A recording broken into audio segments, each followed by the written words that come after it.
યુદ્ધથી દુનિયા ઉપર તેની શું અસર થઈ છે તે પણ સમજવાનો પ્રયાસ કરીશું। તો કાચું તેલ જેના ભાવમાં 40% વધારો થવા પામ્યો છે।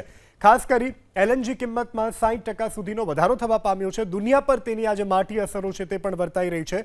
પેટ્રોલમાં 85 દેશમાં કિંમતમાં વધારો થવા પામ્યો છે। વૈશ્વિક શેર બજારમાં પણ 5.5%નો ઘટાડો આ યુદ્ધની અસરથી જોવા મળી રહ્યો છે। ત્યારબાદ મોંઘવારીની વાત કરીએ તો મોંઘવારી વધવાથી આઈએમએફ દ્વારા ચેતવણી પણ જાહેર કરવામાં આવી છે। યુદ્ધથી દુનિયા ઉપર તેની શું અસર થઈ છે તે પણ સમજવાનો પ્રયાસ કરીશું। તો કાચું તેલ જેના ભાવમાં 40%નો વધારો થવા પામ્યો છે।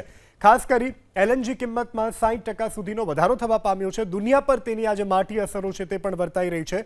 પેટ્રોલમાં 85 દેશમાં કિંમતમાં વધારો થવા પામ્યો છે। વૈશ્વિક શેર બજારમાં પણ 5.5%નો ઘટાડો આ યુદ્ધની અસરથી જોવા મળી રહ્યો છે। ત્યારબાદ મોંઘવારીની વાત કરીએ તો મોંઘવારી વધવાથી આઈએમએફ દ્વારા ચેતવણી પણ જાહેર કરવામાં આવી છે।